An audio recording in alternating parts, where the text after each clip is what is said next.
Tyler here from Napoleon's Empire, and today I have Chris Rodriguez. He got fourth at Anaheim Regionals 2 weeks ago, and so he was happy enough and nice enough to agree to do a deck profile, as well as talk about his matchups in Swiss and how cut went. So um, let's just start off on why you chose to play the deck. So why I chose this deck was I've been playing this deck since November, like in standard, and I figured I'd get. Well, no, I've been going off and on in standard or expanded. I keep playing the same deck because it's one of those. Once you get a group into the groove of whatever deck it is that you like, that matches your playstyle, it makes you happy to play it. It's one of those things where it comes naturally. You don't have to think about your actions anymore. So I kind of like tend to stick with one deck, and this particular one has really, if you look at the matchups and what there are out there that are big and standard and expanded, there's not a lot of things out there that just have an overall advantage on this deck. Like, yeah, of course, you know Rainbow Road you're going to have a problem with, but let's be real here. How often are you going to see that? And that's kind of why I went with the choice that I went with. When you have a Tyrantrum EX out, you can pretty much deal with any big EX threat that you have, and the rest that you like are having problems with. You got Aegislash and Giratina for. So, all right, let's just go over the list. I guess. Unless you have any other questions. Ooh, one thing. Normally you see a 4-3 Bronzong. Why'd you play 3-3? Why the hell would you be bad enough to 4-3? Because people play 4 Bronzor in case one's prized. I don't know. Every list I've seen has played 4-3. Look. Don't play 4-3. That's just a waste of a slot. I mean, in all fairness, yeah, you could justify it by saying that, oh yeah, you get your prize, but when it really comes down to it, once you get the engine going, you just need to have 2 additional energy attachments, and your engine works perfectly. That's why double dragon energy is as good as it is in the deck. Because really, in all fairness, you just want to have that extra Bronzor or extra Bronzong in there for the prize card, discard, trade, whatever, trade off, whatever you want to call it. But you really only need to have 2 of them out. The list of this, or the deck, this is kind of modeled after Ray Eels. You needed to have 3 Eels out. But that was because you only played basic energies in it. Because of double dragon energy, it just opens up so much more room for you.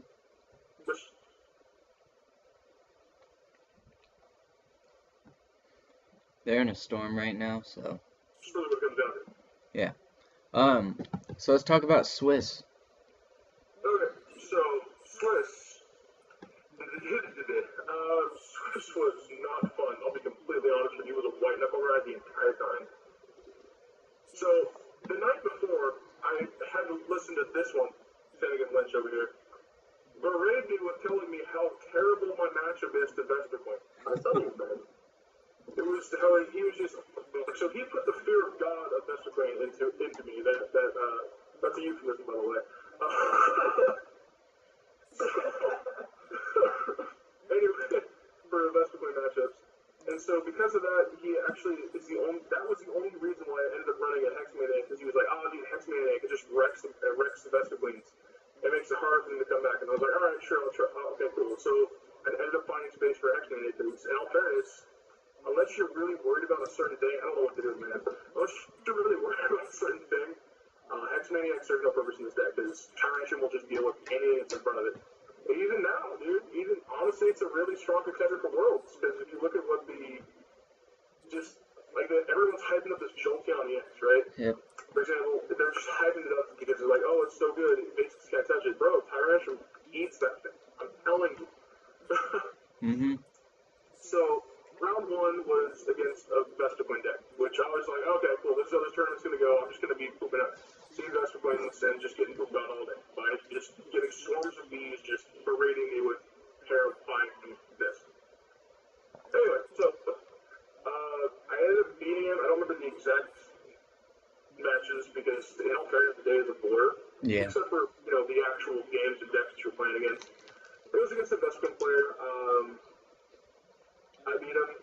Round 2 was against my only loss of the day was against it was a speed Trevenant where the guy asked him and he said he played 4 Getsus and 4 Wally, then turn 1 item disruption. And he flipped the coin, he went first, and it was a wrap. I mean, he gets us me for 6 game 1. Game 2, I destroyed him. Game 3, I did your items when you don't want them, spores didn't come. That just worked.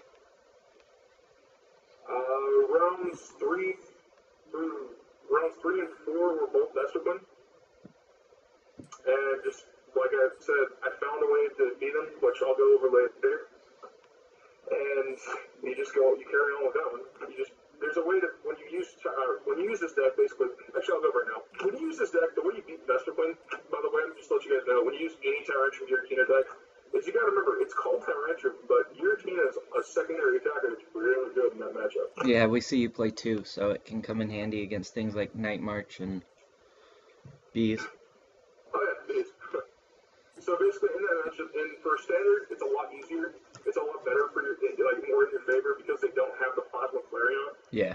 But expanded, you just have to keep going after that Flareon. Don't worry about the Shaymins, don't worry about the anything else. Just keep berating that Flareon. If you can keep the assault up on the Flareon, they can't come back from it. They can't put a DCE on it. The only reason why you go for the Flareon so hardcore is because they can block the 2 fire energies onto a Flareon. So if you keep knocking out the Flareons left and right, you usually can just, win that matchup. Yeah, that's up to the 10. And then when they do finally get the ability to knock out your, when they do finally get it's usually about the 3rd or 4th Flareon that they'll actually knock out the Giratina. When that happens, you just go straight solo Aegislash and just sweep it up. And that's how you finish the game. Because you're like, alright, cool, go ahead and play your DC. Doesn't bother me. Cool. Because what will end up happening is when they're playing the Flareons out, the decks usually only run 1 or 2 blacksmith, like 2 is the max. So in order to keep powering up the Flareons, they have to use their Earthseekers. So once you put them into a point where they can only hit with the best coin, they're not going to have any more Earthseekers to use blacksmith. That's just how it works. And when that happens, you just clean it up with Aegislash. So you resist all the, which actually there's a funny story about that in top 8 that we'll get to. Alright, so that was rounds 3 and 4. Were we on round 5? Round 5 was my first encounter. I didn't even playtest this matchup. It was my first encounter against, Raikou EX. Raikou EX was my first time I've ever seen it. And it was this guy that everyone's like, oh man, he's really good. He's like the best player in the world right now. I guess his name's JP. Real nice guy, by the way. Honestly, it's funny because when you see those players that are actually are like really super I'm not gonna say good because everyone's good with their own strategies, but I'm gonna say affluent, I guess would be the word. You'll see this a lot with JP with Israel Sosa. Is honestly when they're really good, they're real fun to play against. It's how it is. Yeah. And JP I would play against him again. He's fantastic. He's right. It's just in this particular one I figured out that this matchup's actually heavily in my favor. So when I went into the matchup, I was told that Raikou EX would beat Tyrantrum just because it's a non-EX attacker versus an EX attacker. So I went into it thinking it was bad, but then when you realize that the whole synergy behind the Raikou EX is they want to use their Raikous with Assault Vest to resist and make you 2-shot them while you 2-shot them. But the problem is, or make you 2-shot them while they 2-shot you. But the problem with that is, Tyrantrum doesn't fuck about Assault Vest. Oh, sorry. He doesn't care about Assault Vest. It doesn't matter, you can cuss. So, yeah, he doesn't care about Assault Vest. He just goes right through it. So, because of the abilities and because nothing they do actually matters, you end up knocking them out before they can come back. And you end up winning the prize trade because if you 2-shot you 1-shot them. That's how it works. And so I ended up beating, I think JP was, I don't know if it was 2-0 or 2-1, I don't know, but I got the series. I don't remember. So my next round was round 6 was against a Totina. Yeah. Random Totina player. No, take that back. I'm sorry. That was round 7. Round 6 was against a Vesper player. This son of a bastard. Oh my gosh. This was the first time I've ever seen somebody, I sat across from somebody that did the most obvious cheating I have ever seen. I don't remember his name, but he has 2 cards in his hand. He's got a soon as he goes and draws the first card, I stop him and I would go, hold on, you got the card cut. And so he does this little, okay. And then he like tries to put this one back on top. And it's just like, dude, I saw you flip the cards around. What are you doing, man? Come on. He's like, I did it on accident. I was like, no, you didn't, bro. You took 2 looks at it. You went like, put it back on top. So I called a judge on it. I was like, no. And come to find out, he had 2 sycamores in his hand. The one that he put back on top of the deck, he had 2 sycamores on his hand. He draws an ultra ball, and he tries to put a sycamore back on top of the deck. Yeah. It does matter because when they play a sycamore, he'll draw into the sycamore. They have 2 sycamores that gets rid of the resource. But if he draws into a sycamore, you know what I mean? He has one for next turn. Exactly. It's not like he's just anyway. It was just one of those things where it bothered me. I beat him. I was mean about it too. I'm gonna be completely honest, guys. If I catch you cheating against me, I'm a nice guy. Yeah. Not anymore. Yeah. I become the nastiest, meanest dick you've ever met. I saw you getting salty against that Totina player when he kept flipping. Here, Chris, here's my dice. What's up? When you were against the Totina player and cut, and I gave you my dice because you kept flipping heads. Yeah, apparently. Your dice was pretty good. I remember.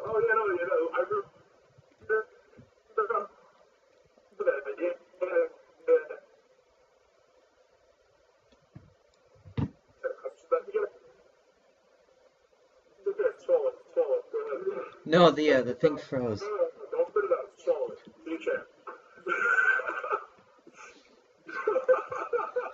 Alright, let's move on to round 8. Okay. So round 8 was against we're going on to round 7. Round 7. Round 7 was against a Totina player. Okay. And he was a really nice guy, honestly. Other than the fact that he was playing Totina, he was really happy to be there. He was genuinely a nice guy. He was playing a dick deck, which is weird. Look, if you have a nice personality, don't play Toad. Oops. So let me tell you this right now. If you play Toad with a nice personality, it's just, it doesn't work. What will end up happening is you end up feeling bad about doing things. I'm just not gonna Quaking Punch this turn. I feel bad. I'm gonna give you a chance, sir. I don't want to Quaking Punch. I'm not gonna Quaking Punch. I want to use chaos with it. Anyway, it doesn't work. But this particular person, like, he was honestly, like, for all the 15 players I've met, including Ben, he was the only decent human being. Ben, you are terrible. Anyway, so, yeah, there was that, and then, the next round was against, I believe his name was Kale. Real nice guy.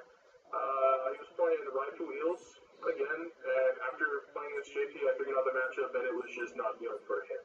That was of course, this round was the one that was like, okay, well, I win this game, then I'm in top 32, so it was like, alright, cool. Yeah. Sweet, I get Ride to Wheels. And so then I moved to table, and that was round 8. Round 9 was against Stephen Banks, and this is the first time I've played against Stephen Banks, mind you. We're gonna get back to Stephen Banks several times in this story.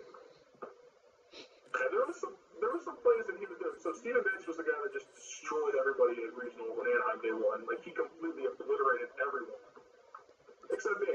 What was he playing? He was playing a Vesperquin build. It was weird to do that, and then Hex Hammer. Oh God, you know what, we're gonna get into it now. Steven, if you're watching this, I'm sorry, but there are some things that we have to address right now. So, against him, every single game that I played him, mind you, I played him a total of 3 rounds. Once in Swiss, day 1, once in top 32, and then once in top 8. Every single T1 that he got, his first action, I kid you not, this was the funniest thing I've ever seen, was he would Battle Compressor away, Mr. Mind, which makes sense, Mr. Mind makes sense, a supporter, which, again makes sense, and then a wall effect. I'm playing Tyrantrum, Tyrantrum Bronzong. You don't get rid of the one thing that says, hey, you can't do that. Buddy, there was some misplays that you made against me, but that one was pretty bad. So, yeah, that was that. So we ended up playing, when we played it out, I destroyed him game 1. Game 2, yeah, game 2, game 3, we were about halfway through it, and we were just like, I don't want to play anymore, so we had to eat. Yeah. You think you would have won? Okay. I didn't lose to a single Master Point deck at all. Good. This entire tournament, I didn't lose to a Master Point deck. This one right here, I'm craving for that. So, He's really good at that. yeah. Really good at that. Finn's good. It's amazing. He's just bad when he plays Vespa Queen. Yeah, that's honestly true. Well, it comes down to what I was saying earlier. It's everybody has their playstyle, and if you go against your playstyle, what comes naturally to you, it doesn't work. Yeah, Finn needs to play Toad. It fits him.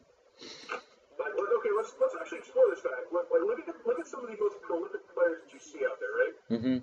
Like, you're from SoCal, so obvious one is Israel Sosa. Yep. Greg Unving always plays Dark Evil. Mm-hmm. You look at Ken, he usually plays Toad Bats.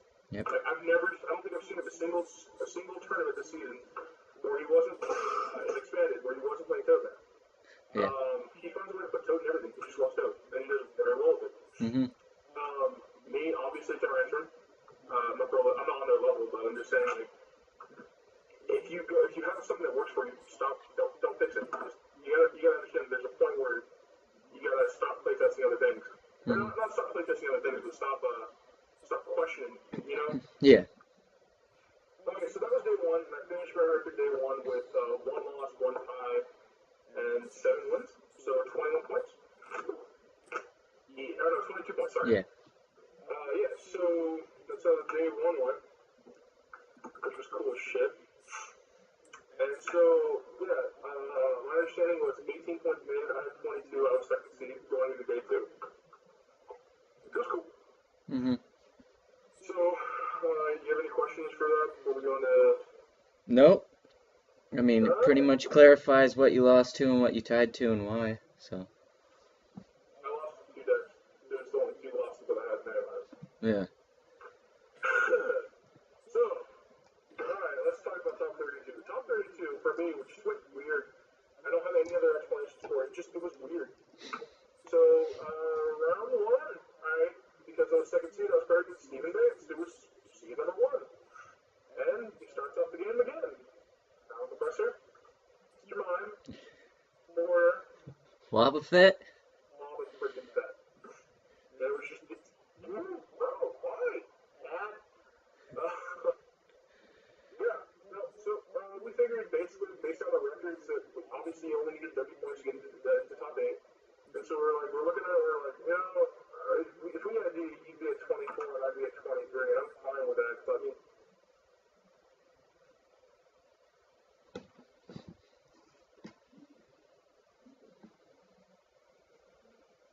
Sorry about that. The internet went down, so I just had to reconnect it. So, like you were saying, you beat Stephen Bates after he got rid of the Wobbuffet?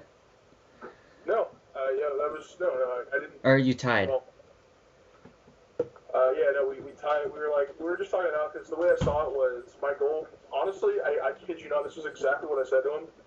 Was I'll see you in top 8 because I'm just gonna go for 8th seed because 8th seed's gonna play against first. He's like, there's no way you're gonna get 8th seed. There's no way you're gonna actually get top 8, or you're gonna get exactly 8th place going to top 8. And I was like, watch me, bro. And so. The entire tournament was kind of weird. It was just odd, dude. It was just really odd. I would try to go in like as stress-free as possible, and I figured I was so far ahead because of how well I did day 1 that I could just take it easy in top 32. Which, by the way, anybody watching this, don't do that. That's a really terrible idea. Uh-huh. I'll be completely honest with you. If you have the opportunity to just beat everyone in your path, just beat everyone in your path.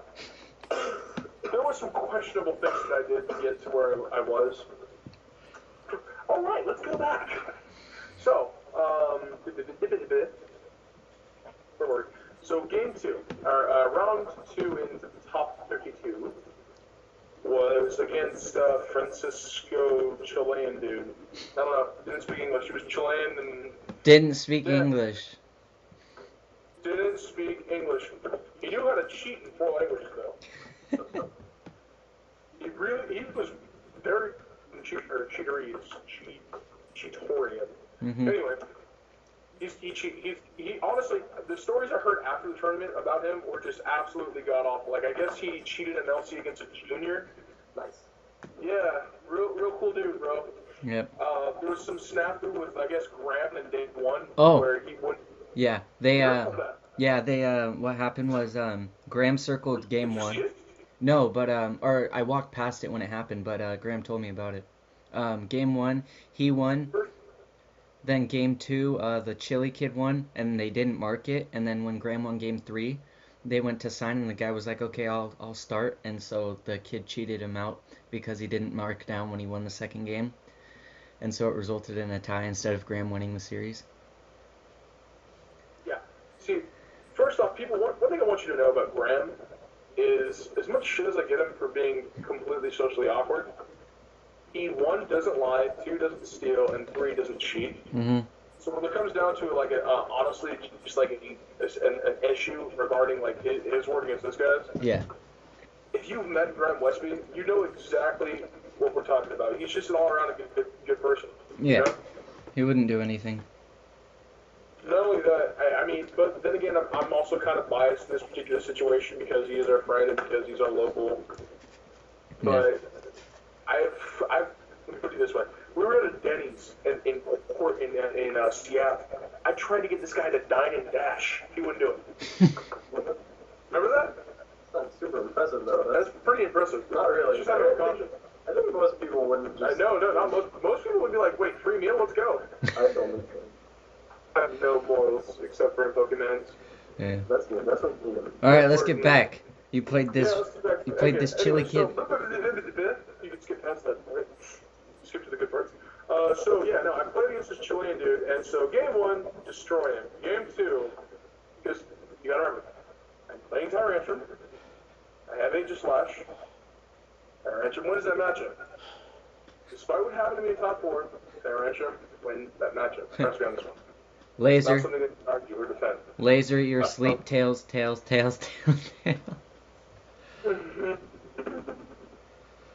So game two, mind you, this was a best of two, not best of three series. Game two, all is well and fine up until the part where I start making a comeback. So there was a situation where I played two supporters in one turn. And it's one of those things where you gotta remember, when you're in these high-end tournament situations, stupid things happen, they just do. Mm-hmm. As soon as I realized what happened, as soon as I realized what happened, I was the one who was like, hold up, we need to call a judge on this one because I don't know, so I played an AZ to get Headringer and to get some energy in this card so I could knock out a Toad that was in the active.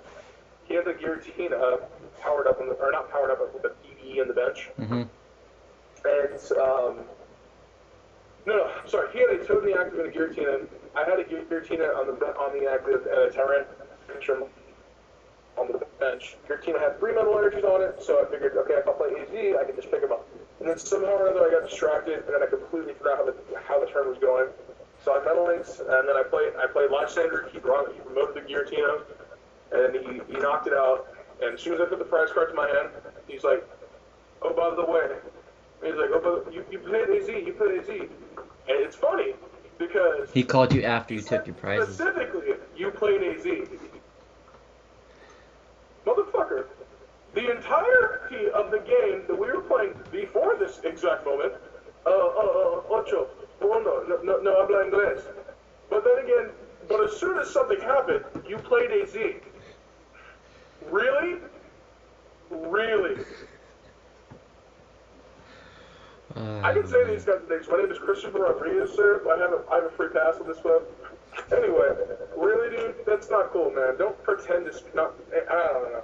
Anyway, so we called a judge, and I guess we actually got like 5 judges on.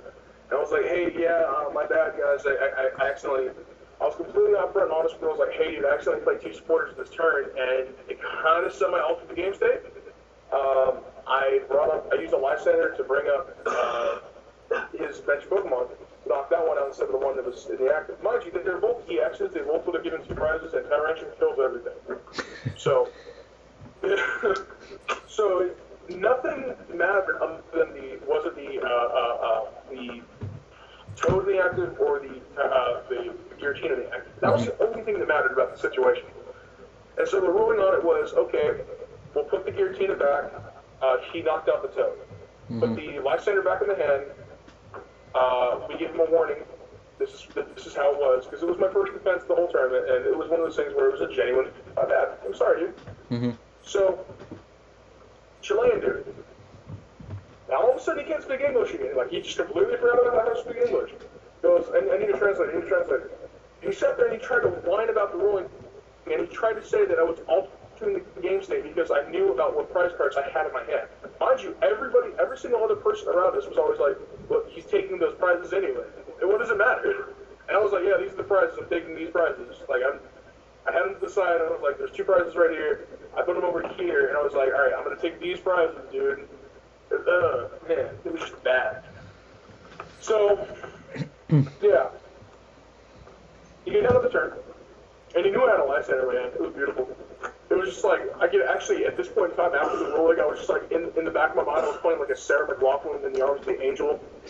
It was just,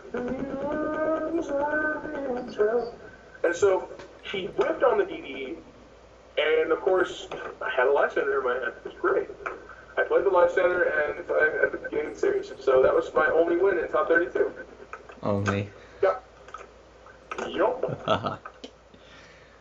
Oh, I don't like that shit. Anyway, so the next round, I play against Stefan Tobacco. Who, by the way, also he's into at the Concord LC that I went to. He got second place, I got third. Oddly enough, neither one of us played our decks that we're known for. He didn't play Groudon, and I didn't play Tyrantrum. Weird. I didn't know who he was. Anyway, so he was playing Groudon. Yay! No, in top 32. So he's playing Groudon, and I'm playing Tyrantrum, obviously. And it's a weird matchup because it honestly just depends on how fast they get the energy suppression. And who wins that matchup. Because you just go, if you look at my list, you can see Faded Town and Giratina, which Faded Town serves 2 purposes. It's actually serves just one, get rid of the Shaymins from a Skyfield, and 2, it helps you knock out bigger things that you can't knock out with Tyrantrum. If they really need to look at the deck list, they can just scroll back and pause. You had it a couple times. Make it simple for you. So, or you can just go to Pokemon.com. That too. Anyway, so yeah.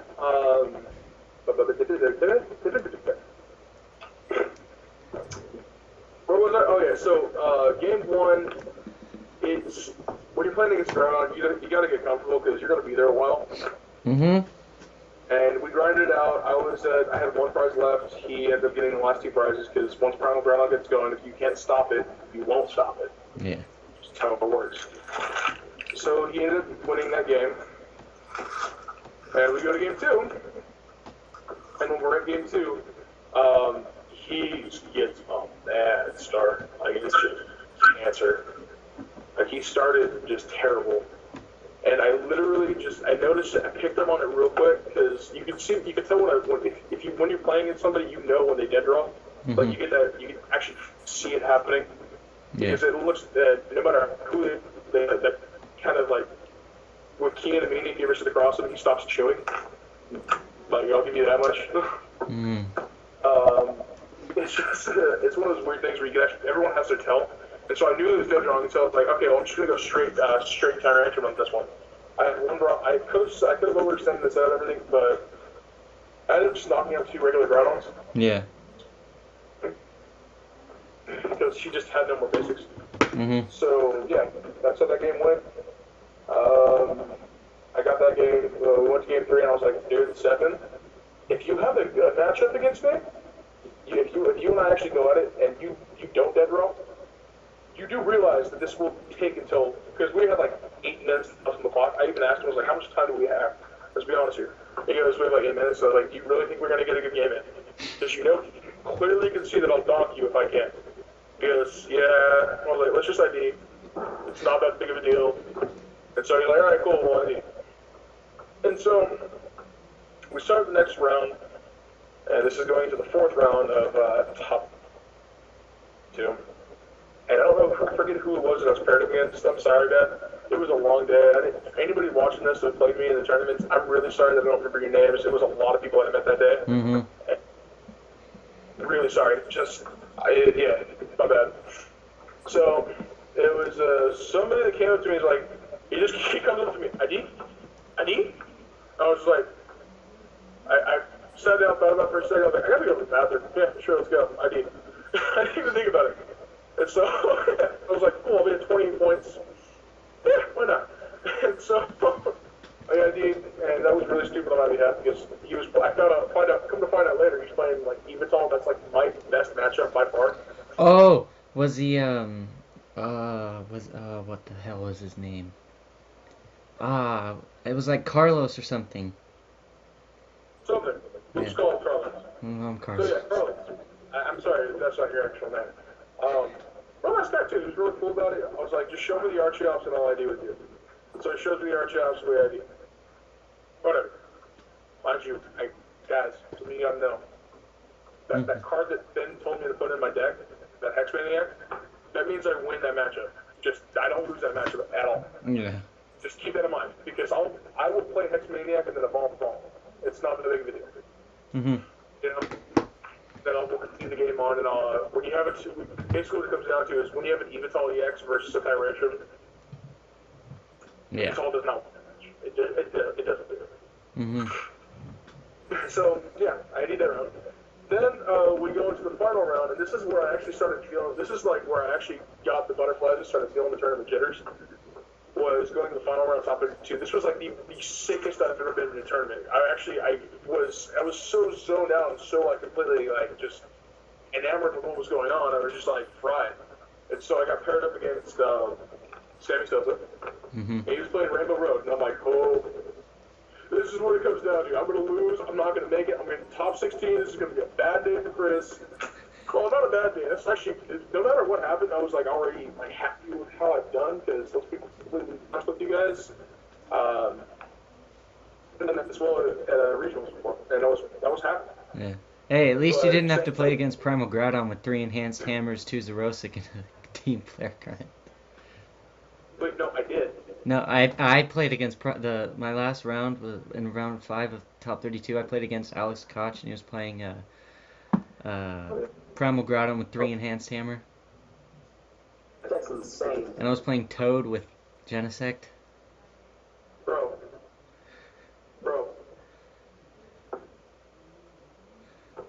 Yeah, it was not Alex Koch's list was like, or Cook's list was crazy. Oh, Yeah. okay. I didn't see that. I didn't see that list, to be honest with you. I had no idea, but That wasn't even- Primal Groudon is Primal Groudon is Primal Groudon. I was being completely. That was way lower. Oh shit. It was pretty much way lower than that instead, right? Yep. It was crazy. All right, now round 5, Rainbow Road. I was paired up against Sammy Sosa, and then I see that we're on table 3, and I'm just like, wait a minute. I'm running the numbers, and I'm like, hold on. It's kind of like when you're the final round top cut, and everybody's like, wait a minute. We could actually all make it in the top 8. Let's just do this. It's kind of one of those decisions where it was Sosa, Steve Bates, Francisco, Chris Andrews. Every single one of them was like, dude, you guys should just ID. You'll both get in. Mm-hmm. And that was one of those moments where I like everything stopped around me. It was like, holy shit, am I actually going to get into this? This doesn't make any sense. I couldn't believe anything anyone was saying. I was like, basically what it came down to was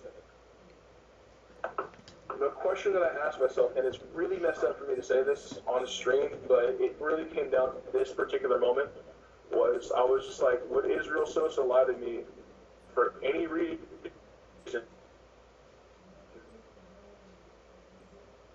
For his brother not getting in the top 8, if he genuinely thought that it wasn't the best way to do things. And so that was the point that I was just like, yeah, sure, we'll ID. We'll ID. And so I had 29 points. I didn't realize this at the time, but I had the highest resistance. Because you gotta remember, when they were all talking to me at once, it was just one of those things where I just couldn't, everything stopped. You can actually, I remember it because like they were all saying like, I don't. Mm-hmm. And it was just like, I got so nervous because tournament jitter, bro. Yeah. But they talked me into IDing my way into a bubble. Mm-hmm. A bubble that made me bubble in.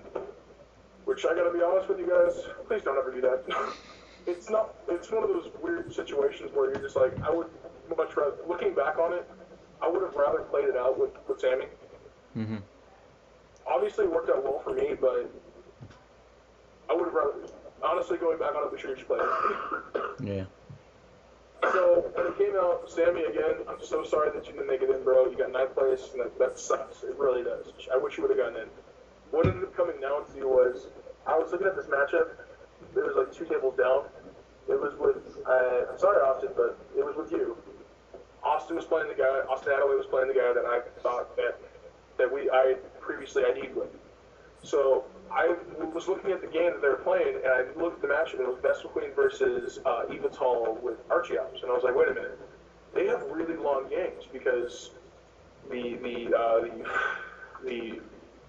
Evitals, I guess, it's one of those weird situations where you have Best of Queen versus Evital Archeops. Obviously, it's balanced both sides. They both have advantage over the other one, but it's one of those things where they will go to game 3 and they will play it out.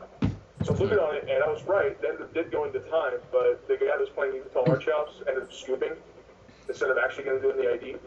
Yeah. Which, let's be real here, guys, that's like the coolest thing that anyone could do, because he looked at the board state and he was like, okay, well, you obviously would have won this one had we had the amount of time to go to it.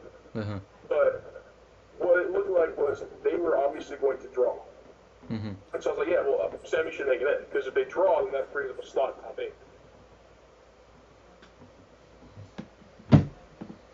So I thought Sammy was going to get in, and we were doing the math, and if the guy didn't honor scoop, Sammy would have gotten in. And honestly, dude, there's not a lot of things that happen in this game where I genuinely feel bad about it. But Sammy, you're a cool dude, bro, and I'm sorry that it happened. But hey, my understanding is you still got your invite, so.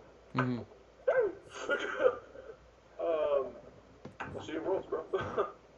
So yeah, that was my top 32 experience, and my heart was racing the entire time. When they were winning mechanics and we finally got the standings, I saw my name as the 8th seed, and I was like, sweet, I got it. I bubbled in, and that was really cool. And it was even cooler that a certain Mr. Bates was at seed number 1. I ran right up to him. I was like, oh, we're getting to round 3, baby. We can't ID this one. We're going to have a winner. That's funny. So, I guess, yeah, that's pretty much how that went. Do you have any questions, or do you want me to just go into the Stephen Bates matchup? Let's go into Stephen Bates matchup. Stephen Bates grudge match. All right, Mr. Bates. Again, calling you out on this one. You told me you didn't want me to say this next part. I'm sorry, but, bro, it was too funny. So game 1 goes like every other Best of Queen game I've ever had, and then I win. I just win. I won cheesecake. So I win that one, and then game 2, he does the most incredible misplay I've ever seen anyone do. So he's got 2 Flareon set up. Okay? There. He has 2 Flareon, Plasma Flareon set up. One has a DCE, one has 2 Fire Energies. 2 Fire Energy, 1 is on the bench. My active is an Aegislash EX. Okay? You would think his misplay was just attacking. Oh, no. It was beautiful. So, he plays a Hex Maniac. Okay? Then he retreats the DCE one, sends up the one with 2 Fire Energies, and attacks. It gets even better. So the judge and I are looking at each other going, I even asked the judge, like, can I just take a prize and take that back? Because that's going to cost him the game. This is not okay. And so I was just like, no, I can't let that happen.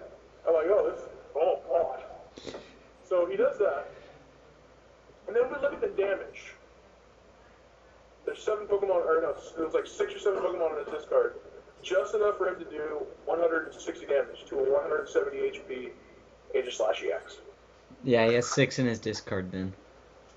6 in his discard. And we were looking at it like, how did you win that? Or how did you misplay so hard in one move?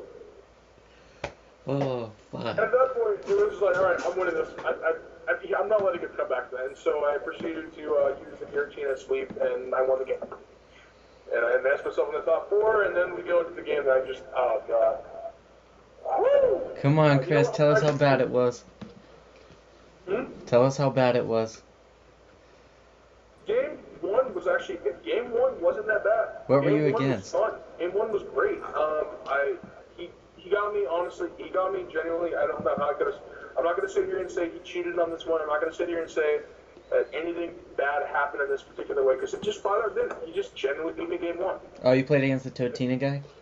Totina, he got the early Tina lock and he didn't let up the Tina lock. Game 2, however, guys, I'm about to show you my opening hand, Game 2. Opening hand, Game 2.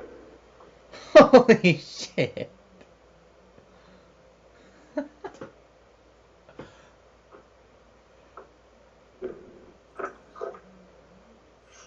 Oh, that fucking sucks.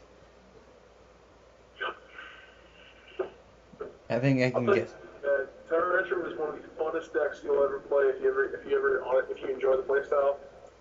But when it dead draws, it doesn't just dead draw. It dead draws hard.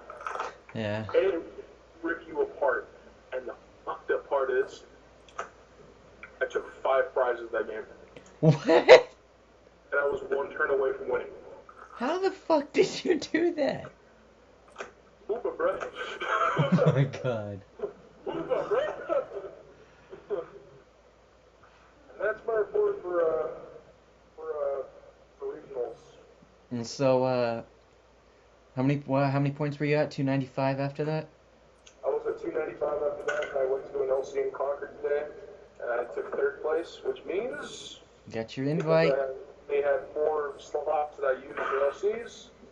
I get 10 points, which bumps me up to 305 points. Nice. Which is 5 less points than the douchebag sitting across from me. But, you think you're better than me? Nah. Well, are you better than me? Nah. Yeah. Alright, Finn. Oh, wait, here, hold on, really quick. Chris. At least Finn won a regionals. Wait, what? I said at least Finn won a regionals. Well, last season...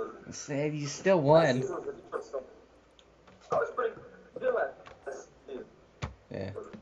Now let's... Oh, wait. Are we putting this on TCG Hell or Burbank? Both. Oh, never mind. The PC for the T whatever hell one. Oh, I got a rant to make about Chris Collins. What? No, don't do that. Oh, Chris Collins is in that group too. I'm just kidding, Chris. Love you. What'd you say, Tyler? I said Chris is in both groups. This is true. Alright. I'm not gonna say things on Burbank that I would say on BC Hell. Alright. That form is just bullying. That form. Uh-huh. Alright, Finn, so what'd you play today in the LC? I saw it.